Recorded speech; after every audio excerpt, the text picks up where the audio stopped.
Guys welcome to A to Z government job. और आज हम बात करेंगे मैथ्स के एक ऐसे टॉपिक की एलसीएम एचसीएफ। ये टॉपिक कई जगह आता है और आपने देखा होगा रेलवे के एग्ज़ाम्स में आता है, एसएससी के एग्ज़ाम्स में आता है, बैंकिंग में आता है।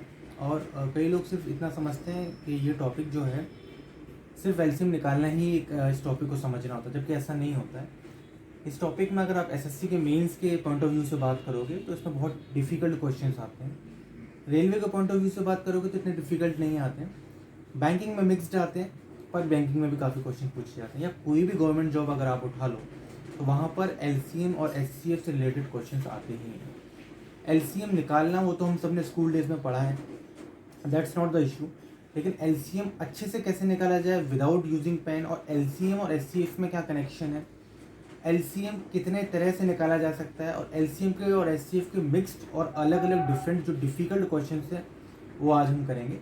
तो लेट्स स्टार्ट। मैं बिल्कुल ज़ीरो से शुरू करने वाला हूँ, वहाँ से मैं आपको सिखाऊंगा, then you will come to know कि कैसे क्या करना है। ठीक है, तो शुरू करते हैं एलसीएम एंड एचसीएफ।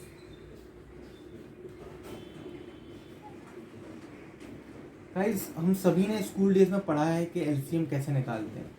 ज़्यादातर लोग वो डिवीज़न वाला मेथड यूज़ करते हैं। फॉर एग्जांपल जब अगर मैं कहता हूँ कि आपको 2, 4 और 8 का एलसीएम निकालना है, तो ज़्यादातर लोग क्या करते हैं विदाउट थिंकिंग, जो पहले से पढ़ा है या जो जो एस्पिरेंट्स ने नई नई प्रिपरेशन स्टार्ट की है, वो लोग क्या करते हैं, ऐसे करते हैं, यहाँ 2 को रखते हैं, यहाँ 4 को रखते हैं, यहाँ 8 को रखते हैं, 2, 4, 8 रखते हैं। उसके बाद देखते हैं कि 2 से 2 डिवाइड हो रहा है तो 1 करते हैं, 2 करते हैं, 4, फिर एक बार 2 से और करते हैं, 1, 1, 2, फिर 2 से करते हैं तो 1, 1 और 1। हमारी कोशिश होती है यहाँ 1, 1, 1 आ जाए, और फिर इन तीनों को मल्टीप्लाई कर देते हैं तो 2 इंटू 2 इंटू 2 8 आता है, वही आपका एलसीएम बनता है। लेकिन ये जो तरीका है ये ओल्ड मेथड है और ये आजकल एक्सेप्टेबल नहीं है। हमें एलसीएम को ऐसे समझना पड़ेगा कि विदाउट ये सब करके हम लोग वो कर जाएं। तो अप्रोच क्या होनी चाहिए, क्योंकि अगर आपको गवर्नमेंट एग्ज़ाम क्वालिफाई करना है तो उसमें जो टाइम है क्वेश्चन सॉल्व करने का वो 15 सेकंड या 20 सेकंड के अंदर होना चाहिए। तो मैं आपको स्टार्ट करता हूँ। देखो एलसीएम का मीनिंग क्या होता है कि लीस्ट कॉमन मल्टीपल। ठीक है, लीस्ट कॉमन मल्टीपल कोई फुल फॉर्म तो नहीं पूछता है, पर जब मैं कहता हूँ कि ये लीस्ट कॉमन मल्टीपल की बात हो रही है तो आपको एक बात समझ में आ जानी चाहिए कि हम करने क्या वाले हैं। जैसे कि अगर मैं पहले हमने जो लिया था 2 का, 4 का और 8 का एलसीएम निकालना था, तो उस केस में क्या होता है कि देखो 2 का अगर मैं टेबल लिखता हूँ तो 2 का टेबल होता है 2 1 ज़ा 2, 2 2 ज़ा 4, 2 3 ज़ा 6, 2 4 ज़ा 8 एंड 2 8 ज़ा 16। सिमिलरली अगर मैं 4 का लिखता हूँ तो 4 1 ज़ा 4, 4 2 ज़ा 8 और आगे जाके 4 इंटू 4 इज इक्वल टू 16 भी है। अगर मैं 8 का लिखता हूँ तो 8 1 ज़ा 8, 8 2 ज़ा 16 और 8 3 ज़ा 24 भी रहता है।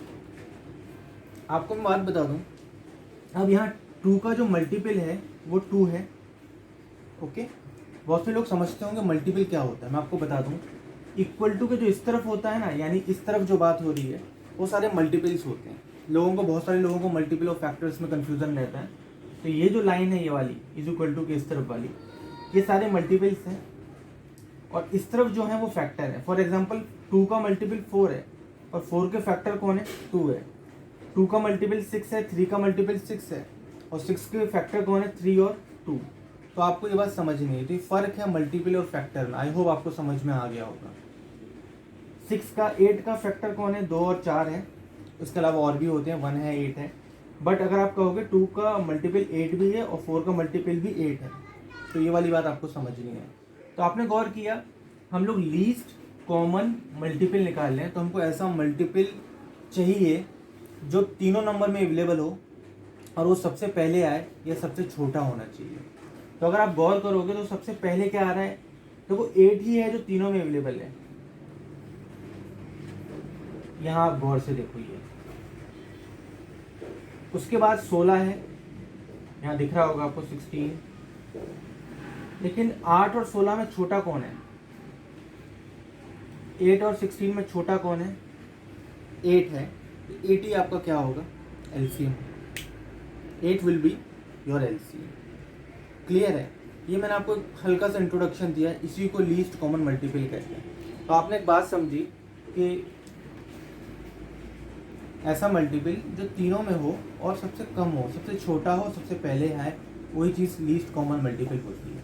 और वो लीस्ट कॉमन मल्टीपल होती है, आप ये बात तो समझ चुके हो। इसको दूसरे पॉइंट तरीके से भी देख लेते हैं। तो आपने देखा कि एलसीएम निकालने का तरीका आप पहले जो करते थे वो डिवीज़न वाले मेथड से करते थे, वो हम लोगों को नहीं करना है। दूसरा, मैंने आपको मीनिंग समझाया। अब एलसीएम कैसे जल्दी से जल्दी निकाल सकते हैं, कौन से वेज होते हैं, वो हम लोग देखेंगे। तो मान लीजिए फिर से मैं अगर एक एग्जांपल लूँ, 4, 3 और 12 का एलसीएम निकालना है। तो ये जो तरीका है, इसमें आपको क्या करना पड़ता है कि सबसे बड़ा नंबर आपको देखना पड़ता है। ये जो मेथड है, इसमें लार्जेस्ट नंबर को फॉलो करना पड़ता है, सबसे बड़े नंबर को। यानी सबसे बड़ा नंबर यहाँ कौन सा है? 12 है। तो आप 12 का टेबल पढ़ लो बस। अगर आपने 12 का टेबल पढ़ा तो आपने देखा 12 वन जा कितना होता है? 12 होता है। तो 12 को ये 3 डिवाइड करता है और 12 को 4 डिवाइड करता है। इसका मतलब ये है कि 12 ही इसका एलसीएम होगा। ये पहला केस मैं आपको बता रहा हूँ जिसमें आप टेबल काउंट कर सकते हो। और वो जो टेबल काउंट कर रहे हो उसमें जो आ रहा है पहली बार में ये आंसर, वो नंबर डिवाइड होना चाहिए बचे हुए नंबर से। फॉर एग्जांपल, अगर मैं अब क्वेश्चन बदल दूं और दूसरा एग्जांपल लूं, तो यू विल फाइंड, मैंने अगर लिया 3, 6 एंड 9, ठीक है। अब मैंने क्वेश्चन बदल दिया है।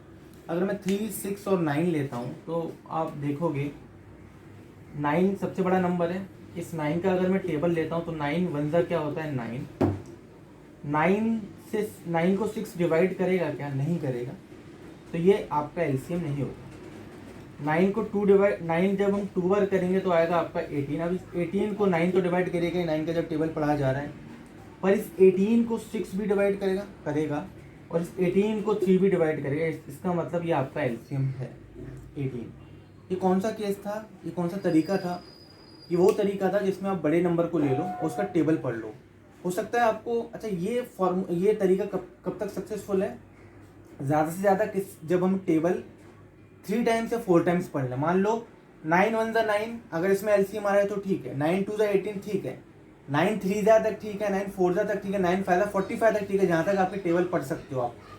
लेकिन ज़्यादा टेबल पढ़ना पड़ जाए, मान लो अगर ऐसा होने लग जाए 9 15 जा, तो फिर ये हम लोग उसको फॉलो नहीं करते, फिर हम कोई दूसरे तरीका फॉलो करते हैं। या आप चाहो तो अपना ओल्ड मेथड कर सकते हो, या नहीं तो मैं जो और अभी ट्रिक्स बताने वाला हूँ आप उनको फॉलो कर सकते हो। आई होप आपको ये वाला तरीका समझ में आया होगा। ये जो तरीका है ये है सबसे बड़े नंबर को चूज करो और उसका टेबल पढ़ो। अगला देखते हैं। अब यहाँ पर जो नेक्स्ट मेथड है, या आप रूल समझ लो कि अगर एक सेट दिया है नंबर्स का, उसमें 3 है और 4 है। अब आपने देखा ये जो 3 और 4 है, ये दोनों नंबर, पहली बात तो ये जो सेट है उसमें एक नंबर इवन है और एक ऑड है, और साथ ही साथ ये दोनों नंबर एक दूसरे को आपस में डिवाइड नहीं करते हैं। कभी भी अगर ऐसा हो कि दो नंबर एक दूसरे को डिवाइड ना करें और इनके अंदर कुछ भी कॉमन ना हो, तो वो एक दूसरे के को प्राइम होते हैं, ठीक है।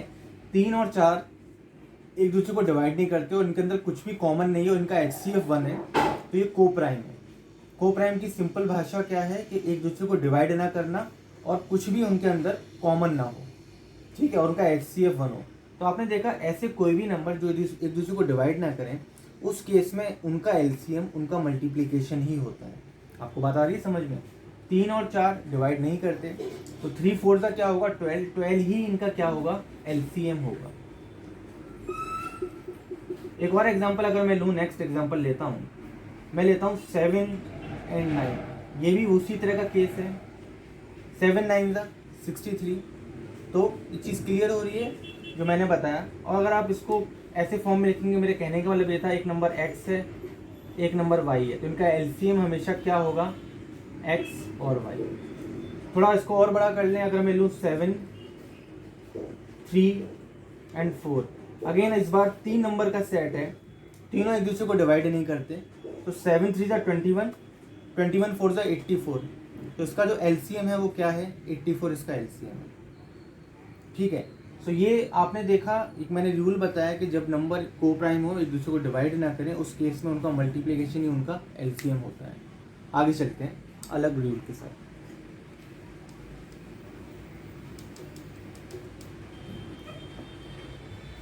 नाउ अब मैं जो आपको बताने जा रहा हूँ, इसमें इस वाले सेट में मान लो अगर आपका कोई सेट दिया है जिसमें बोला गया है 2 3 and 12, इनका एलसीएम निकालना है। तो आप ये देखो, जो सबसे बड़ा नंबर है उसको अगर दोनों नंबर डिवाइड करते हैं, एक्चुअली ये फर्स्ट वाली ही चीज़ है जो मैंने समझाई है, पर अलग वे में फिर से बता देता हूँ। जो बड़ा नंबर है उसको बचे हुए नंबर डिवाइड करते हैं तो बड़ा नंबर ही हमेशा एलसीएम होगा। फॉर एग्जांपल ये 12 जो है, इसको अगर 3 भी डिवाइड कर रहा है, 2 भी डिवाइड कर रहा है, तो 12 ही हमेशा एलसीएम होगा। आप लोग समझ गए होंगे। तो इस केस में एलसीएम कौन बनेगा, 12। एक और इस तरह का एग्जांपल अगर हम लें, मैं अगर बोलता हूँ 6 है, 7 है और 42 है, इनका आपसे एलसीएम पूछा गया है। तो आपने देखा 42 को 7 भी डिवाइड करता है और 6 भी डिवाइड करता है, इसका मतलब ये है कि 42 ही आपका क्या है, एलसीएम। क्लियर। नेक्स्ट रूल की तरफ चलते हैं।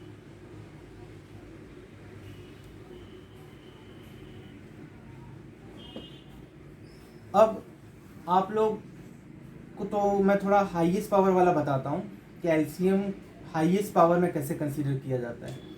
फॉर एग्जांपल मैं अगर बोलूँ अगर आपको कि फिर से अगर आपको निकालना है 4 8 और 12 का एलसीएम, यहाँ ध्यान देना, ये थोड़ी अलग चीज़ है, आपको समझना पड़ेगा, डिफरेंट है। अभी आप बोलोगे 4 8 12 का अभी तो बताया था, फिर से क्यों बता रहे हो? नहीं, इसके पीछे एक वजह है, क्योंकि यहीं आप एचसीएफ भी जानोगे, यहीं आप को प्राइम क्या होता है वो असलियत अच्छे से जानोगे।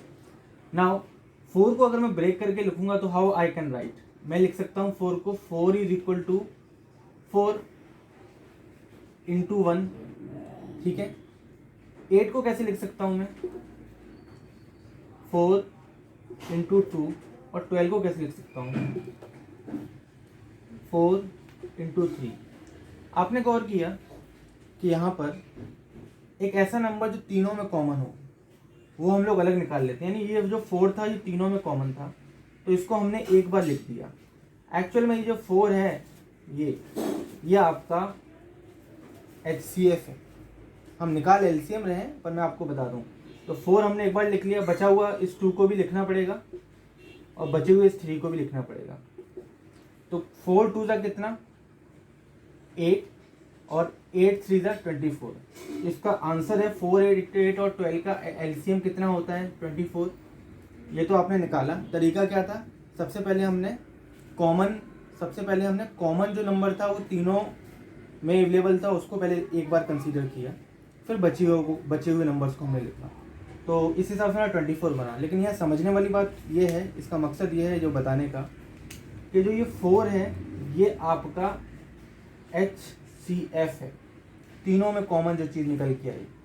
और ये जो 2 और 3 है ये आपका है को प्राइम 1, और ये जो 3 है ये है आपका को प्राइम 2। ठीक है। LCM is equal to HCF into coprime 1 into coprime 2। आप लोगों को समझ में आ गया होगा, ये एक फॉर्मूला बनाया है। एलसीएम अगली बार आपसे कोई पूछे कि एलसीएम और क्या होता है, एलसीएम का मैंने कई सारे मीनिंग बता दिए, पर एक फॉर्मूला हमने क्या बनाया कि एलसीएम इज इक्वल टू क्या होता है, HCF into coprime 1 into coprime 2। ये आपको लिखना पड़ेगा, इससे बहुत सारे आपके डिफिकल्ट क्वेश्चन सॉल्व होंगे। फिर से मैं लिखता हूँ, LCM इज इक्वल टू क्या होता है, HCF into coprime 1 into coprime 2। Clear है? इसका मतलब आप ये भी कह सकते हो कि एलसीएम के अंदर HCF होता ही है। ओके, और एलसीएम के अंदर एक को प्राइम होता है 1 और एक को प्राइम 2 होता है, अगर 2 नंबर का एलसीएम निकल रहा है। मैं आपको एक और तरीका बताता हूँ ताकि आपको डाउट क्लियर हो जाए, जिसमें एलसीएम हाईएस्ट पावर का कैसे निकालते हैं। मैं अगर लेता हूँ, मान लीजिए find the LCM of 6, 12 and 18, आपको इसका एलसीएम निकालना है। उस केस में आप क्या करोगे, 6 को अगर आप ब्रेक करके लिखोगे तो 6 को ब्रेक करके लिखोगे आप 2 इंटू 3, 12 को ब्रेक करके आप लिखोगे तो लिखोगे 2 इंटू 3 इंटू 2, 18 को ब्रेक करके आप लिखोगे तो लिखोगे 2 इंटू 3 इंटू 3। अब आपको मैंने बताया था, आपको अगर एलसीएम निकालना है तो कॉमन जो तीनों में उनको पहले अलग करो, यानी ये जो 2 है ये तीनों में कॉमन है, तो अगर ये तीनों में कॉमन है तो आपने एक बार इसको कंसीडर किया 2, ये 3 तीनों में कॉमन है, इसको आपने एक बार कंसीडर किया 3। तो ये जो 2, 3 है ये आपके बहुत मतलब की चीज़ है, इसी चीज़ को क्या कहते हैं, HCF भी कहते हैं। और आपने फिर देखा ये 2, ये बच रहा है यहाँ पर, और ये 3 भी बच रहा है, तो असलियत में ये जो चीज़ मैंने आपको बताई ये आपका क्या बना, HCF। ये जो 2 बताया ये आपका क्या बना, को प्राइम फैक्टर 1, और ये जो 3 बना आपका क्या बना, को प्राइम फैक्टर 2। ओके, अभी आपको क्लियर हो गया होगा। तो इसका जो भी एलसीएम आ रहा है 2 3 6, 6 2 12, 12 3 36। ओके, तो 36 is the LCM of these 3 number 6, 12 and 18। तो आपको यहाँ तक अभी क्लियर हुआ कि एलसीएम जो होता है वो होता है बराबर HCF इंटू को प्राइम 1 और को प्राइम 2 के। अभी हम लोग कुछ और चीज़ें भी जानेंगे जो रिलेटेड हैं या मिक्स्ड हैं, जिनका आपस में तीनों में रिलेशन है। किस किस का, HCF का, नंबर का, एलसीएम का, और को प्राइम नंबर्स का आपस में, और उसमें किस तरह के क्वेश्चन बनते हैं वो मैं आपको भी बताऊंगा।